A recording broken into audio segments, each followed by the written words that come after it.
Willkommen, bienvenue, welcome once again to another live stream. This is Property Matters, the first of a number of property-related podcasts that hosted by myself and Hamish McClay. And what we tend to try and focus on here is to be an opinion, but also educational thing. We try and signpost stuff that you should look at in more detail so you can make better decisions.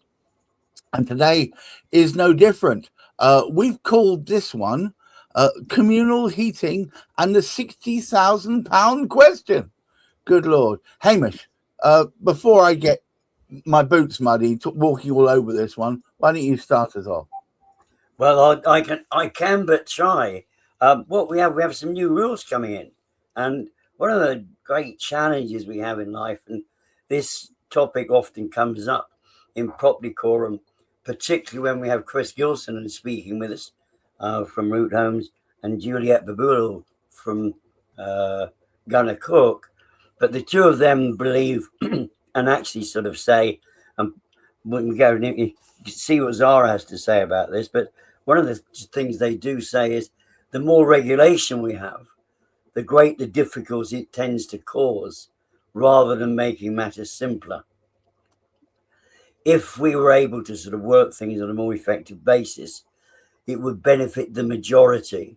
Now, we're speaking about a situation today which doesn't actually impact upon the majority, but those that it does impact upon, it is a very, very serious issue again. Very often, it's one of those things which a complication which is added to those living in flats, because what happens, of course, whatever type of property is, particularly in blocks of flats, it tends to be implicate a communal sort of type of heating, and basically the regulations is about the changeover in that, and so apparently in January, what's the date? Oh, today it is. The UK Ofgem becomes the UK energy regulator for heat networks, and that's the supply of heating and hot water to multiple homes from a central source, communal boilers in flats. This was largely unregulated compared with gas and electricity. Now, whilst that may be a regulator, what we've got, of course, is the consumer sort of sat in there where various changes take place. And there are instances, if you look them up, to see how certain people have been impacted. Because very often what happens, whatever the cost is, it's thrown at the residents. Now, sometimes these can be social residents, sometimes they're not at all. There are instances where people have got so much added as and this isn't ground rent, because we've got ground rent is one thing, we've got maintenance costs is another. And basically, it seems to me that the main, Zara again will be able to tell us about this, they can charge whatever they like, basically, and they just increase it ad infinitum. Oh, here's another good reason to increase it. If we add 10% onto that, we just make 10% sort of more profit, the maintenance guys. So basically, the cost of that heating is shared by the maintenance contractors, if you like, between the flat owners rather than the maintenance guys paying anything for it. So every time something happens, it's imposed, and people end up not being able to save their flats because of those maintenance costs. Never mind what they're paying for the ground rent, and never mind what they're paying for what one used to assume to be the largest of all, the mortgage side of things. But right. The people are again trapped in their properties, and also if they own them, and if they don't own them, many people are just have a serious sort of charge placed upon them for the heating of their particular properties. Wow. Oh, well, we'll start us off. Zara, now, look, I'm going to be a bit mischievous here. So I just want to run this by you. surely, if this new whole thing whereby local suppliers of heating to flats like a communal boiler, etc., and they've been unregulated, surely getting Ofgem taking an interest in becoming the energy regulator for these things will end up with fair treatment, transparent billing, and quality of service will improve. Isn't that the case? Well, we just don't know, because from my reading of what it said, it also applies to housing associations that operate these heat networks. Right. Had a recent new build which has had a communal network heating system installed, and yet very little information was given in the contract pack about the heating system and how it worked. It was just sign this, make sure your client signs up to the provider, but we don't know. From what I've seen historically, these kind of communal heating systems, the companies that operate them potentially might be involved with developers, might have housing associations involved, but everything is now being made consumer friendly, consumer protection this, consumer protection that. But if you buy a property with one of these heating networks, you can't change the provider. It's very messy when you want to buy and sell your property. And also, I was trying to understand how this all works. So from what I can see, the boiler just generates heating for everybody. You don't get to say when it goes on and when it goes off. And what? You're paying for everybody. So you could have a development which has got a mixture of people living in there, old, young. So you might have people that sit in their homes all day with the heating on all day, or you've got people that go out to work all day, but yet their heating is on. So that was what I was trying to understand about how these things work. I never get told any of this because obviously it's not a conveyancing matter strictly. It's to do with people checking boilers and things like that. We're not plumbers. So people really do need to get advice from experts in this area. And that's not your local conveyancer. I get that, Zara, but you're here for your level-headedness and your experience in these sort of things. I'm really looking to be guided in the art of common sense by someone like yourself, because the trouble is, and this is what worries me, part of me is saying, hang on a moment, this appears to be a license to print money by somebody, perhaps even the people who are supposedly playing fair and providing support to their local community. I mean, that little bit where you threw at me that you haven't got any local control, that it's all down to one central source, that rings all sorts of alarm bells for me. Well, that was what I was struggling to understand. So I did ask somebody, and he said there was a thermostat that you could turn on and off. Right. But, I don't have any practical experience of this. What I can tell you, though, is I did see a story about the costs of these communal network heating systems being incorporated into service charges. And this young couple cannot sell their flat because their service charge has gone up to £7,500 a year. What? Which is disproportionate to the value of the property. But they're saying that it's basically due to having the energy bill tucked on to that service charge, and that you can't switch providers, so you can't shop around to get the best, the best deal as you would normally for what you're paying. It's very odd to see it on a system of houses, but I have seen it once. And the other thing I was going to flag was I've forgotten what I was saying now. But no, not having the ability to easily change service providers. I mean, the whole premise behind a privatized energy provision was to democratize the ability of a householder to be able to move to whichever is the best for them, often the cheapest. But if you're tied into it, taking away your ability to shop around, that effectively makes you beholden to the providers of that. That seems to be wrong. Exactly. Yeah. But also, that was what I was going to say. I've seen stories about these communal heating systems, that operated by housing associations. Yep. If they break down, they don't get fixed quickly because there's a shortage of people that know how to fix these things. So people can be left without hot water and heating for days on end, which is, it's horrible, especially in winter. Yeah, and it's not like you can ring up. Your backstop would be the housing association, and if they're not providing, you're a bit stuffed. Yeah. So at least if it's your own house and your boiler breaks, you shop around and if this plumber says I'm not coming, I can't do it today, you phone another one and until somebody comes around.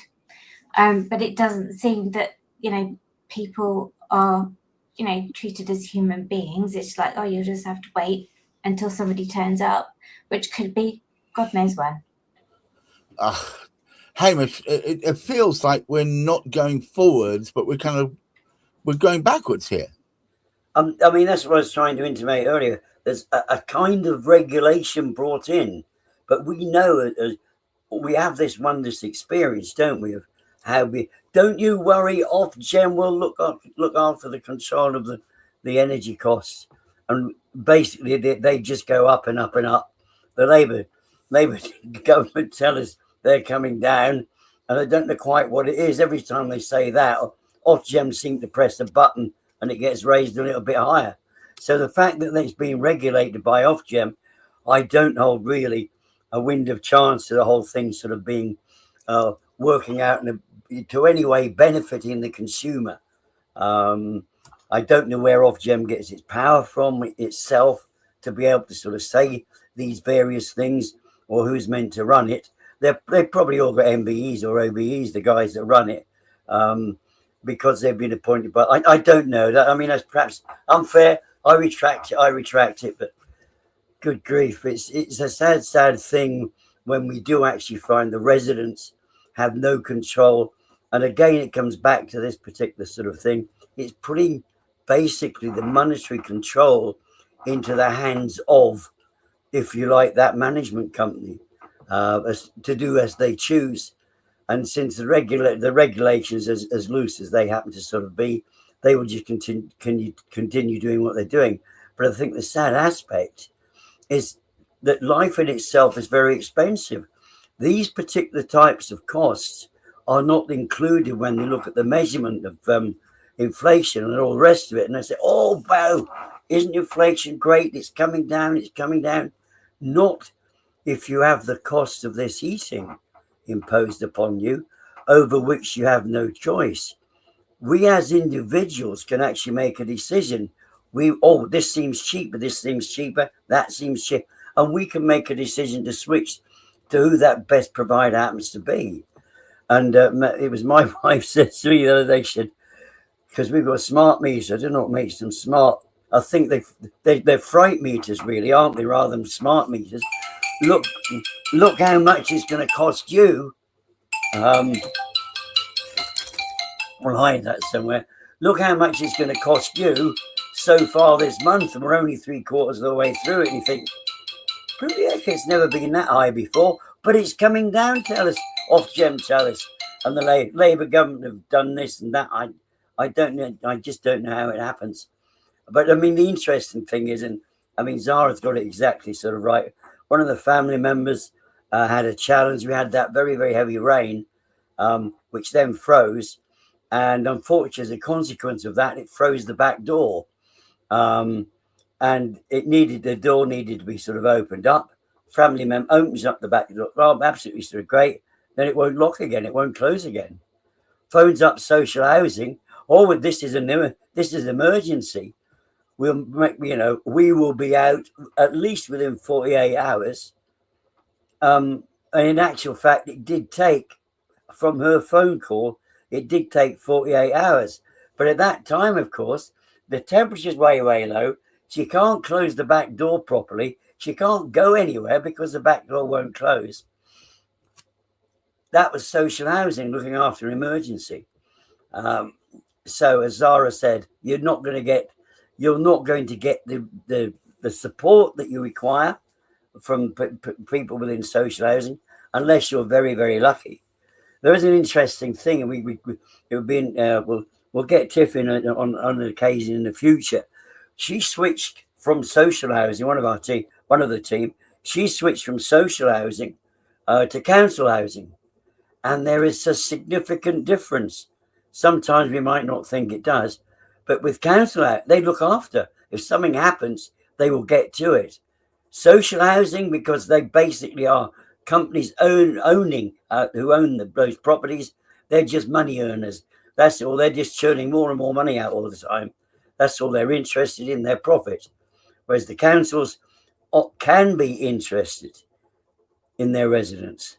And I think dare I say it, it's about the fact that they're a capitalist-based organisation who are only focusing on their bottom line and looking at profiteering, which is fair. Okay, you're a limited company, I get that. But whereas the council have a duty of care to their various members who actually are living in the properties they own. And I think when you move from one to the other, yes, I've heard it said before that the amount of care seems to go down. Sorry, before I pass to Hamish to wind us up for it, is there any advice you could give people who are worried about this, where they should be looking to find more information, or any last thoughts from you? I would just say do your research, and if you've bought a leasehold with one of these, look at the terms of your lease to see exactly what it covers. Because if you're going back to the £60,000 question for a replacement system, you know, most leases will just say maintenance and repair, not install a new one. So that'll be interesting to see how that pans out, and whether that 60,000 is per property or whether it's split between a number of properties. It's, you know, even a replacement boiler is normally between £1,500 and £1,800. But if it might be that your contribution, depending on the number of properties, might be greater than that. But, you know, if it's your own property, you get control of who fixes it, who you trust. But if it's not your property, you're reliant on somebody else doing this and doing a good job. You know, are they going to provide these guarantees and then, you know, make sure that it's looked after? These are the big questions. Hamish, would you care to take us home, please, sir? I think what we do have, and what we try and do with our podcast, is to create an awareness, sometimes educate. We can never fully educate because no situation is the same from one property to the next. But what it does actually sort of point to is how vastly important to any individual speaking to an expert becomes. And as Zara pointed out, Zara can advise on legal aspects to a property. And she has incredible knowledge about so many legal aspects. But even though one is aware of what's going on sort of legally, there are other things transferred to it, because only physically can a person who's looking to buy a property get there, look and see what's going on for starters. That is essential. Speak to a few of your neighbours if you can, or potential neighbours. Ask a few of them when you see them. Hey, what's the big, is there sort of something in there? But most importantly of all, try and find out as much detail yourself about what is going on relative to the cost of what you're going to have to pay on a regular basis. And then, of course, if you've got that, there might be something in it that your property lawyer can help you with, like Zara could. But the thing is, a lot of it is beyond the legal aspect. What management companies do is what management companies do. And sometimes within their terms, they're quite complicated. And if they're permitted to change anything as they go along, like they can in this case, they can throw it on individuals. They can throw it on the community. And then, of course, what happens in Communal, because everybody's speaking about Communal, what happens if you need to update, if everybody is responsible? How do you discuss? How do you come to a conclusion? So this is a veritable can of worms that we see before us opening up anyway, even without this new regulation coming in. But do watch about, not shout about communal costs of heating. And it's such an important thing, particularly this time of year. And we're really having not a particularly good winter, I have to admit, this winter. Well, yes, we've been battered recently. So I think the overwhelming advice from both Zara and Hamish is do your research. If you are going to put yourself into communal living of that kind, where you're getting communal heating, be aware that your abilities to move, change, upgrade, or what have you, or fix may be severely limited. Do your research. But all the same, please keep your feet on the ground, keep reaching for the stars, and please try and look after your mental health. Until tomorrow, when we'll see you on It's a Kind of Magic. Take care. Bye-bye now.